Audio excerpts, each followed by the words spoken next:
Morning students, my self doctor BL Bhadu from government college बावड़ी। आज हम BA part द्वितीय वर्ष में सिंचाई के अंतर्गत जो है इंदिरा गांधी नहर परियोजना का अध्ययन करेंगे। देखिए, आप बता सकते हैं इंदिरा गांधी नहर का उपनाम क्या है? बताइए। देखिए, राजस्थान की मरुगंगा कहते हैं। ओके, और क्या कहते हैं? थार मरुस्थल की जीवन रेखा यानी life line of the Thar desert. Okay, अब बताइए इंदिरा गांधी नहर परियोजना का जनक कौन है? जनक को, सूत्रधार को, प्रणेता को कौन है? तो बीकानेर रियासत के सिंचाई इंजीनियर श्री कंवर सेन। ओके, इसका मतलब फादर ऑफ इंदिरा गांधी नहर किसे कहेंगे? श्री कंवर सेन को कहेंगे। ओके, अब मेरा आपसे अगला प्रश्न है कि इंदिरा गांधी नहर परियोजना के की प्रेरणा किससे मिली? तो देखिए, इसके लिए प्रेरणा गंगनहर से मिली। किससे? गंगनहर। क्या था गंगनहर? देखिए, हिमालय के पानी को रेगिस्तान में प्रवाहित करने का पहला प्रयास बीकानेर के महाराजा गंगा सिंह ने 1927 में गंगनहर के निर्माण द्वारा किया था। ओके, इसलिए जो है प्रेरणा किससे मिल रही? गंगनहर से। और गंगनहर लाने वाले भागीरथ राजा कौन थे? महाराजा गंगा सिंह। ओके, अब आप मुझे पहला बताइएगा कि इंदिरा गांधी नहर का प्रारंभिक प्रयास कब, किसके द्वारा और किस शीर्षक के द्वारा किया गया? तो देखिएगा, 29 अक्टूबर 1948 की बात है। यानी बीकानेर के मुख्य सिंचाई अभियंता श्री BR कंवर सेन द्वारा बीकानेर राज्य में जल की आवश्यकता, क्या शीर्षक है? बीकानेर राज्य में जल की आवश्यकता नामक प्रारंभिक प्रतिवेदन या रिपोर्ट बनाकर केंद्र सरकार को सौंपी। इसमें बताया गया कि इस क्षेत्र में अच्छी पैदावार की जा सकती है। इस क्षेत्र में थार डेजर्ट में अच्छी पैदावार की जा सकती, बढ़ सकते हैं, यहाँ पर सिंचाई की व्यवस्था हो। ओके, अब देखिए 1952 में क्या हुआ? भारत सरकार ने इस दिशा में समुचित परियोजना तैयार की और सर्वप्रथम 1952 में हरिके बैराज का निर्माण फिरोजपुर के निकट सतलज और व्यास नदियों के संगम पे करवाया।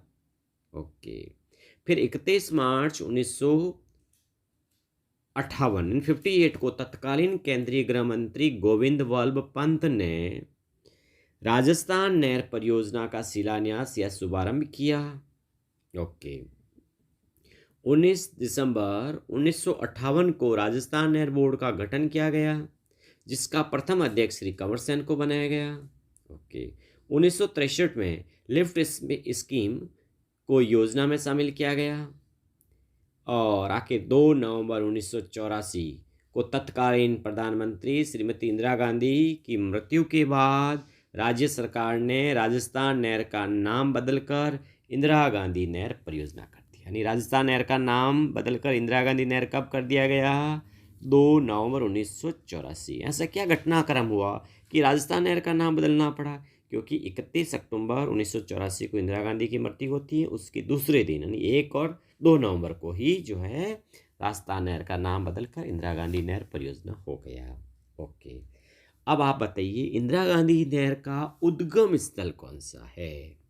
वेरी इंपॉर्टेंट क्वेश्चन है, कई बार कंपटीशन में पूछा जाता है कि भाई इसका उद्गम स्थल बताइए। तो देखिए, व्यास तथा सतलज नदियों के संगम पर स्थित हरिके बैराज। कहाँ है भाई हरिके बैराज? तो ये पंजाब में फिरोजपुर के निकट है। ओके, अच्छा, इसके लिए जलापूर्ति कहाँ से होती है? तो देखिए, इंदिरा गांधी नहर को जो जलापूर्ति ना रावी व्यास नदियों के अधिशेष जल में राजस्थान के हिस्से में से 7.59 मिलियन एकड़ फीट पानी इंदिरा गांधी नहर परियोजना हेतु आवंटित हैं। ओके, तो बताइए इंदिरा गांधी नहर में कौन सी नदियों का अधिशेष जल आता है? तो रावी व्यास का।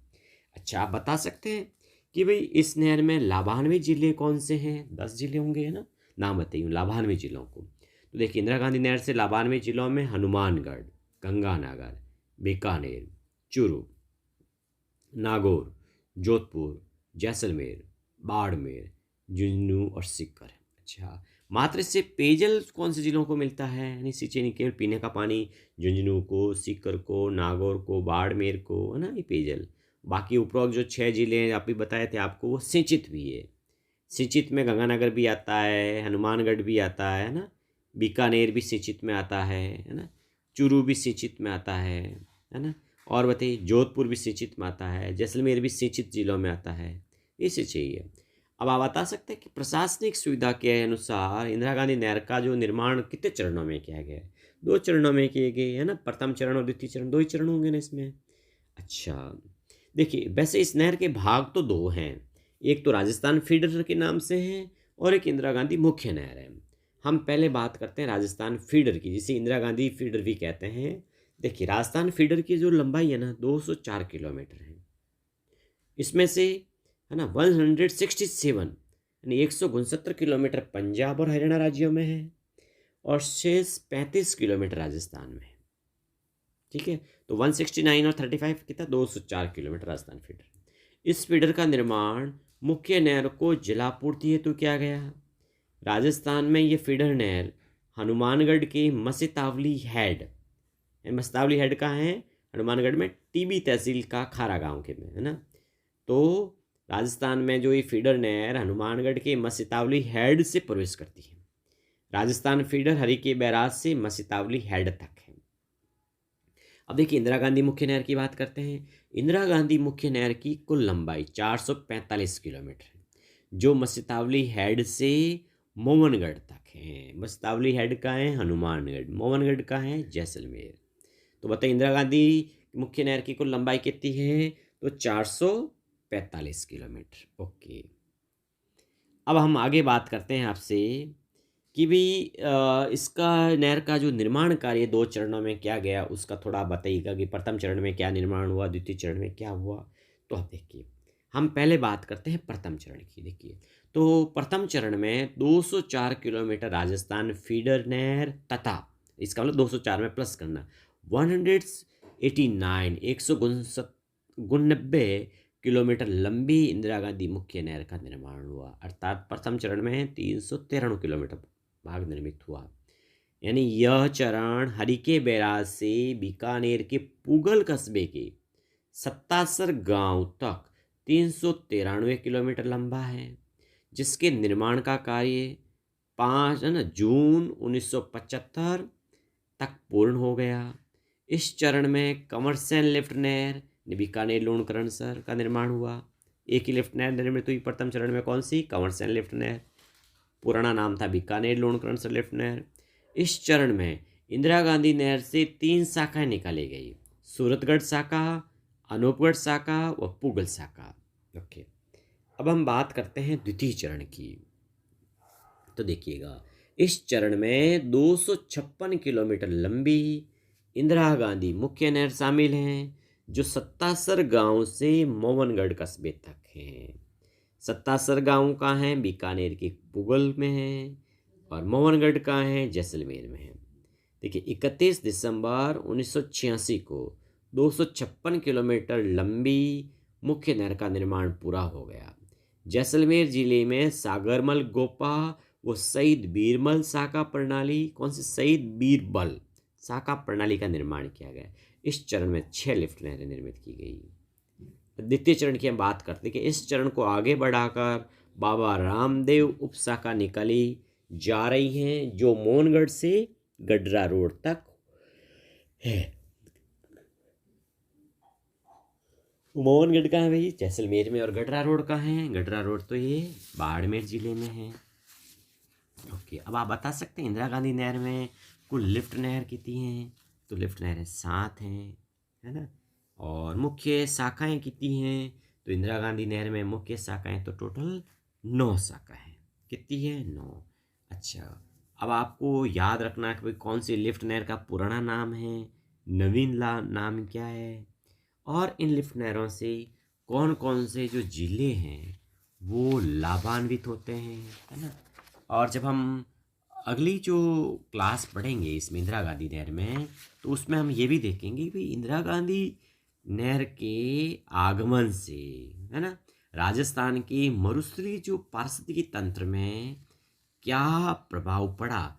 एक तरह से राजस्थान के मरुस्थलीय पारिस्थितिकी तंत्र में मानवीय हस्तक्षेप और इंदिरा गांधी नहर के आने से विनाशकारी क्या प्रभाव पड़ा, है ना।